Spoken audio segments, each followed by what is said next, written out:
नमस्कार दोस्तों, आज हम आपको श्री कृष्ण जी के भगत सूरदास जी की भविष्यवाणी से रूबरू करवाने जा रहे हैं। कृपया इस वीडियो को ध्यानपूर्वक देखें। संत सूरदास जी का जन्म मथुरा के रुनकता नाम के गांव में सन 1540 में हुआ। श्री कृष्ण जी के अनन्य भक्त सूरदास जी ने कलयुग के बारे में बहुत सी भविष्यवाणियां भी की है। उनकी भविष्यवाणी में एक धर्मात्मा का उल्लेख आता है, जिनका आने वाला विनाशकारी समय को एक धर्मात्मा द्वारा टाल देने के बारे में अपनी भविष्यवाणी में बताया गया है। आने वाला विनाशकारी समय तृतीय विश्व युद्ध की ओर संकेत करता है।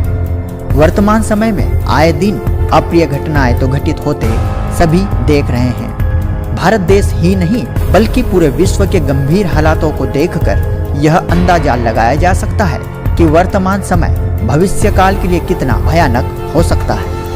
लेकिन अगर हम सूरदास जी की भविष्यवाणियों की बात करें तो हमें देखना है, क्या उनकी भविष्यवाणियों का संकेत इन्हीं घटनाओं की तरफ था, या फिर प्रकृति में कोई और उथल पुथल या कोई और अनहोनी घटना होने वाली है। अगर हाँ, तो क्या है वह प्राकृतिक उपद्रव जिसकी सच्चाई जानना हर मनुष्य के लिए बेहद जरूरी है। सूरदास जी की भविष्यवाणी वर्तमान के हालातों से ज्यों का त्यों मेल खाती है। संत सूरदास जी अपनी भविष्यवाणी में कहते हैं, रे मन धीरज क्यों न धरे, संवत 2000 के ऊपर ऐसा जोग परे, पूरब पश्चिम उत्तर दक्षिण चहु दिशा काल फिरे, अकाल मृत्यु जग माही व्यापे, प्रजा बहुत मरे। सूरदास जी कह रहे हैं कि हे मन, तू धैर्य क्यों नहीं रख रहा। संवत 2000 में ऐसा भयंकर समय आएगा जिसमें चारों दिशाओं में काल का तांडव होगा। हर जगह अकाल मृत्यु यानी लोग बेमौत मारे जाएंगे।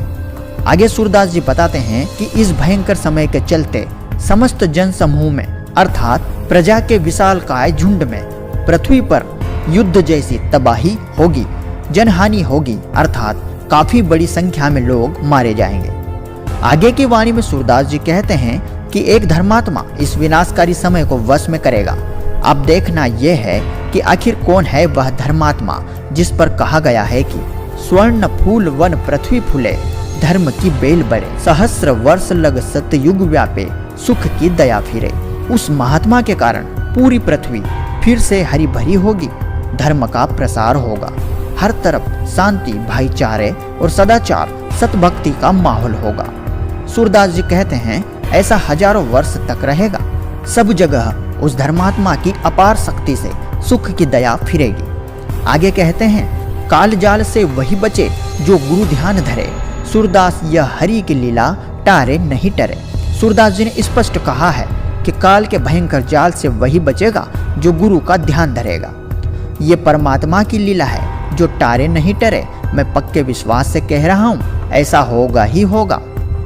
दोस्तों, सूरदास जी के यह वचन हमें भीतर तक झकझोर देते हैं और यह सोचने पर मजबूर कर देते हैं कि आखिर वह धर्मात्मा कौन है जिसकी असीम दया से, या फिर यूं कहें कि उस महापुरुष के अथक प्रयासों से समस्त जन समूह में चेतना का नया विस्तार होना लाजमी है। रे मन धीरज क्यों न धरे, संवत 2000 के ऊपर ऐसा जोग परे, पूरब पश्चिम उत्तर दक्षिण चहु दिशा काल फिरे, अकाल मृत्यु जग माही व्यापे, प्रजा बहुत मरे।